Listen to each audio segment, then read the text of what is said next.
En la época victoriana, entre calles envueltas en niebla, mansiones sombrías y secretos que rara vez salían a la luz, se escondían historias tan macabras como inquietantes. Hace un tiempo subí un vídeo sobre las 5 muertes más extrañas de aquella era, y hoy os traigo la segunda parte, con 5 muertes aún más aterradoras de ese periodo oscuro y enigmático. Preparaos, porque lo que vais a ver demuestra que la realidad siempre supera la ficción.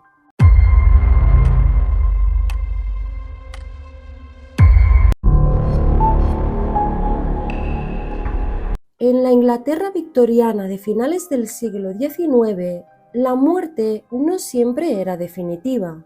Brotes de cólera, fiebre tifoidea y otras enfermedades golpeaban con fuerza a la población, mientras la medicina de la época carecía de instrumentos fiables para certificar el fallecimiento. En una era sin monitores cardíacos ni pruebas clínicas precisas, no era extraño que personas en estado de catalepsia o coma profundo fueran confundidas con difuntos.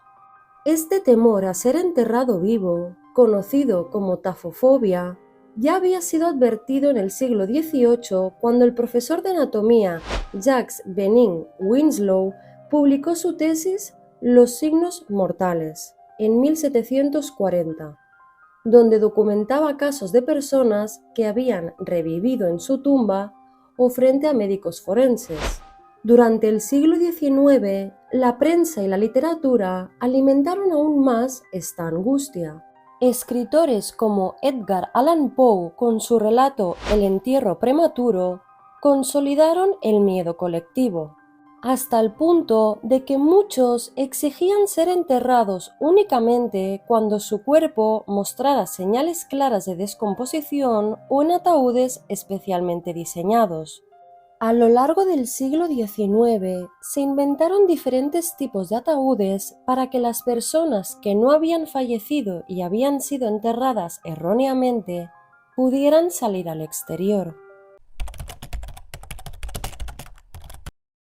Alrededor de 1880, en Birmingham, surgió uno de los inventos más curiosos y macabros, el ataúd de seguridad, o también llamado el ataúd con campana. En 1829, el doctor Johann Gottfried Taberger diseñó un sistema que empleaba una campana con carcasa en el interior del ataúd para que la persona, en caso de no estar muerta, la tocara para alertar al personal del cementerio. La idea consistía en incluir al supuesto cadáver cuerdas en las manos, cabeza y pies, que llegarían directamente a la campana, protegida con una carcasa para que no pudiera sonar de forma accidental. El diseño impedía que pudiese entrar agua o insectos dentro. Si sonaba, tenía un tubo con fuelle que rápidamente funcionaría como bomba de aire para poder dar oxígeno al interior hasta que éste fuese excavado.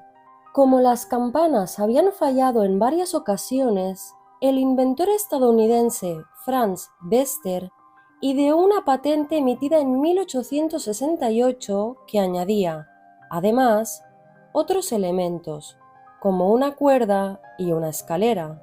De esta manera, la persona podría salir por su propio pie si nadie acudía a su llamada.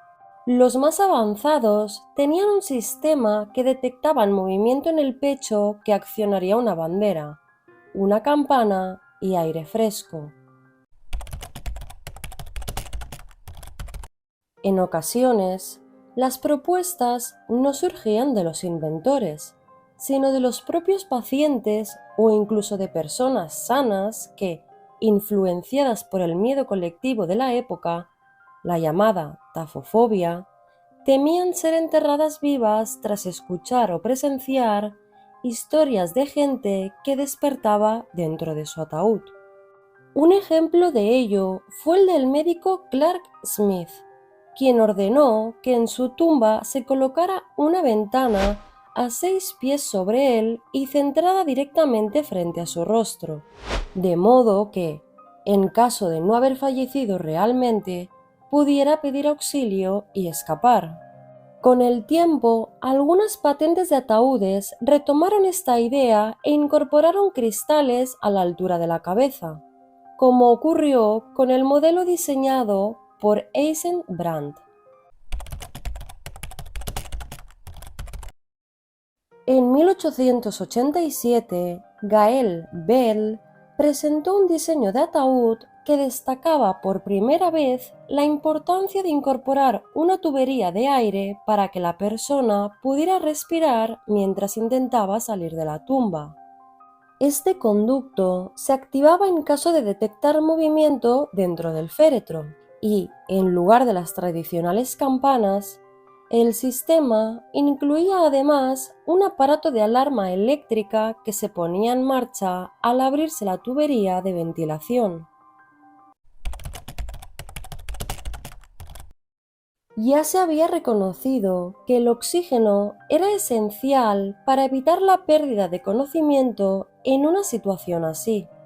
En 1907, Johann Jakob Thülen advirtió que quienes fueran enterrados prematuramente podían encontrarse debilitados, ya fuera por la enfermedad que los había llevado hasta allí, o por el agotamiento tras intentar en vano forzar una tapa de madera maciza.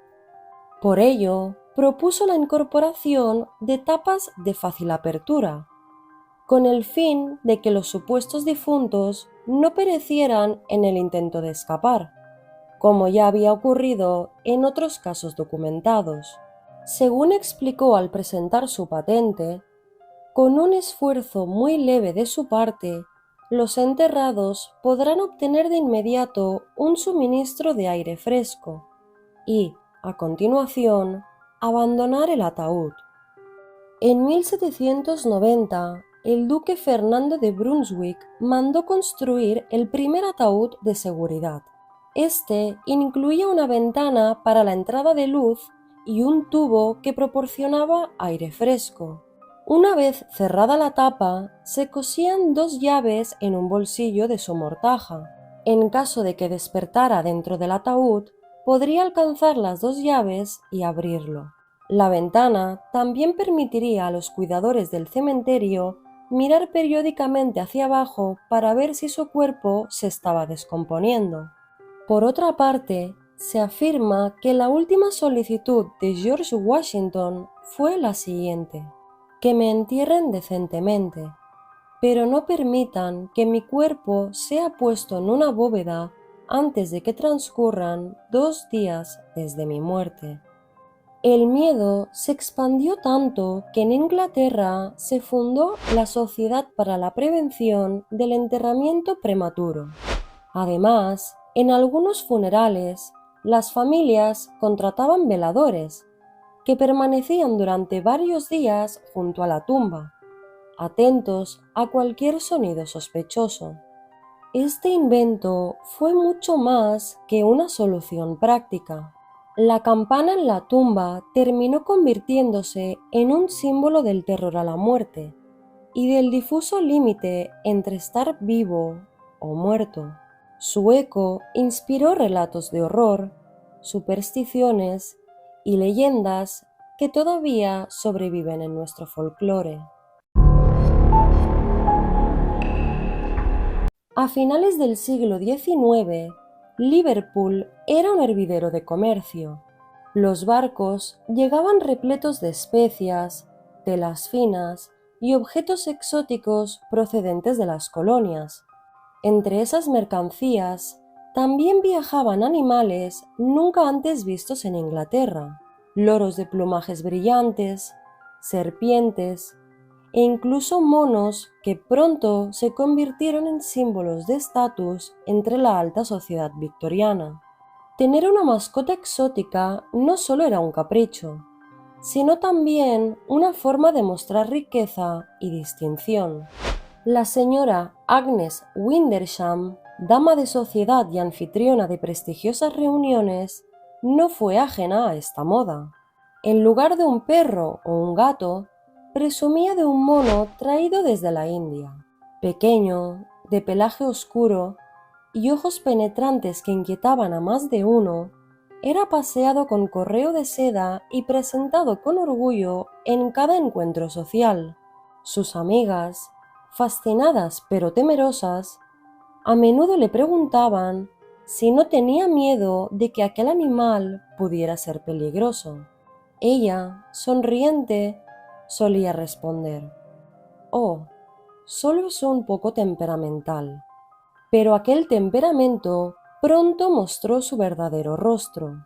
Una tarde de 1899, en medio de una rabieta, el mono rompió objetos, chilló con furia y, finalmente, se abalanzó sobre Agnes, mordiéndole la mano con violencia. En aquel entonces, una herida de este tipo podía ser letal. La mordida se infectó rápidamente. La fiebre no tardó en aparecer.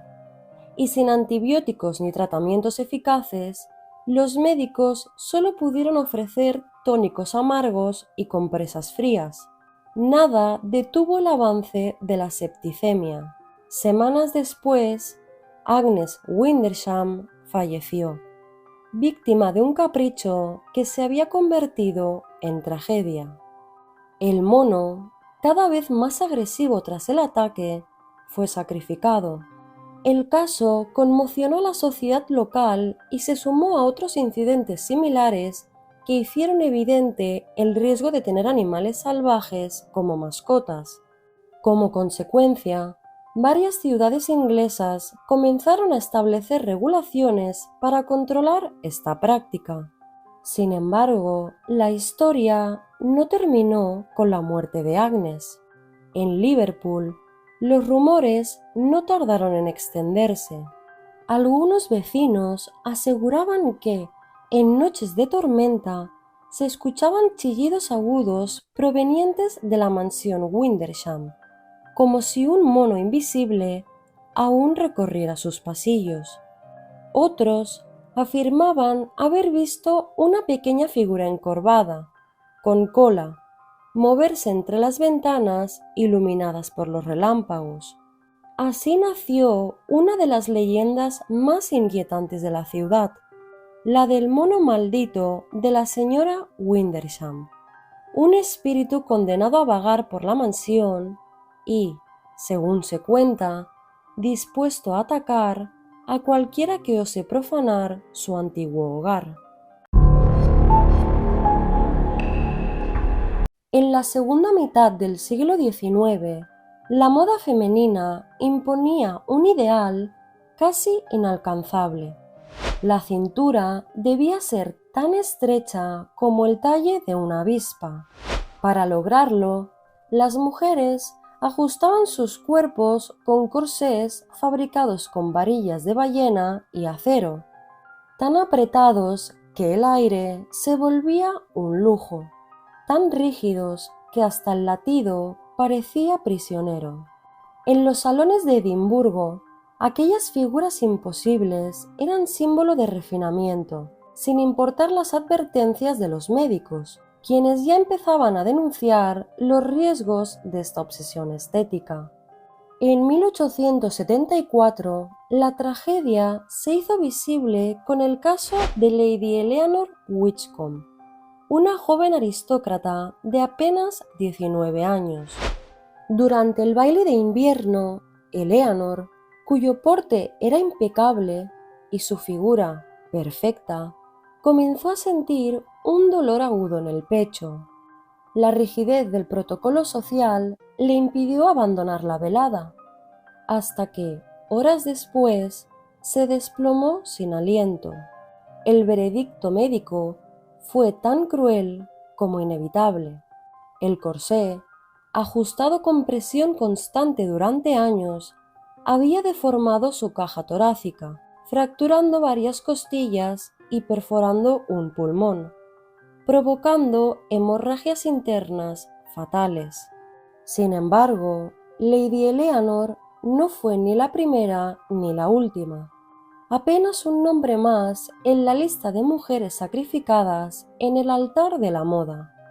Los informes médicos de la época recogían casos similares.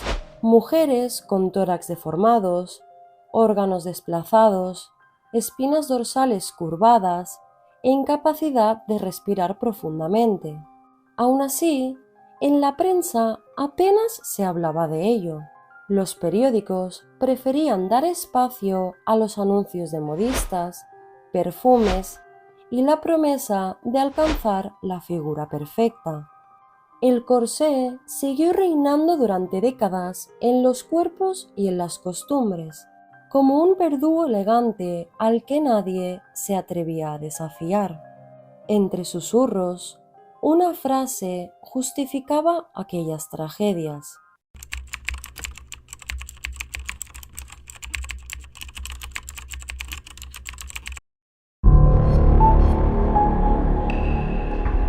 A finales del siglo XIX, la fotografía post-mortem era una práctica extendida en Europa. Para muchas familias, la cámara ofrecía la posibilidad de conservar el único recuerdo tangible de un ser querido fallecido. Estos retratos, solemnes y cargados de simbolismo, solían realizarse en estudios fotográficos, donde la composición buscaba transmitir serenidad y eternidad. La técnica requería una iluminación intensa, ya que los tiempos de exposición eran largos. Para ello, se usaba el flash de polvo de magnesio, un método que generaba una luz blanca y potente al arder, pero que también implicaba riesgos considerables: calor extremo, humo denso y chispas incontrolables. En el invierno de 1891, un reputado fotógrafo londinense recibió a una familia vestida de luto en su estudio. Buscaban perpetuar lo que la muerte acababa de arrebatarles: el rostro de un ser querido recién fallecido. El féretro, adornado con flores ya marchitas, fue colocado en el centro, rodeado por los familiares vestidos de negro. El ambiente era denso y silencioso, mientras el profesional preparaba la cámara y sus asistentes cargaban la mezcla de magnesio. El fotógrafo que los recibió gozaba de gran prestigio. Su lente había capturado durante años la quietud de los difuntos con una delicadeza casi piadosa.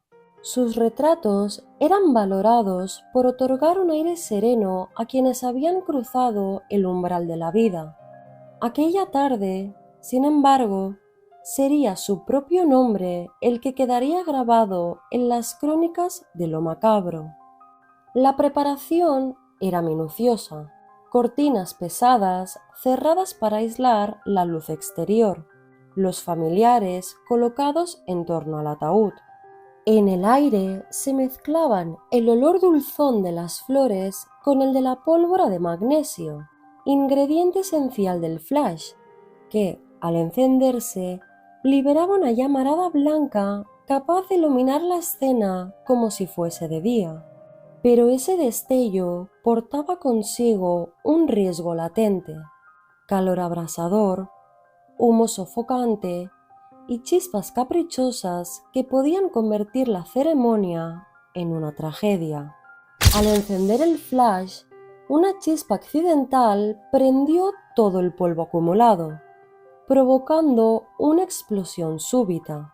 El fuego se propagó de inmediato por las telas del decorado y alcanzó al fotógrafo, que quedó atrapado entre la cámara y el mobiliario en llamas. Gravemente herido, falleció horas después a causa de las quemaduras. El gremio de fotógrafos, sacudido por la noticia, perdió no solo a un maestro del retrato post-mortem, sino también la inocencia con la que se miraba al oficio. Desde entonces, la presión por hallar métodos de iluminación más seguros se intensificó, y las lámparas eléctricas comenzaron a desplazar a la traicionera pólvora de magnesio. Como amarga ironía, de entre los restos carbonizados del estudio se recuperó un único negativo, la última imagen que capturó. congelando el instante previo a la tragedia. En la década de 1870, la electricidad era todavía un misterio que despertaba fascinación y temor por igual. Apenas comenzaba a instalarse en algunos hogares acomodados, mientras que en la medicina se abría paso una nueva moda, la electroterapia. Se prometía que aquellas descargas invisibles podían curar la melancolía, devolver el cabello perdido, vigorizar los nervios agotados y, sobre todo, reavivar la potencia masculina.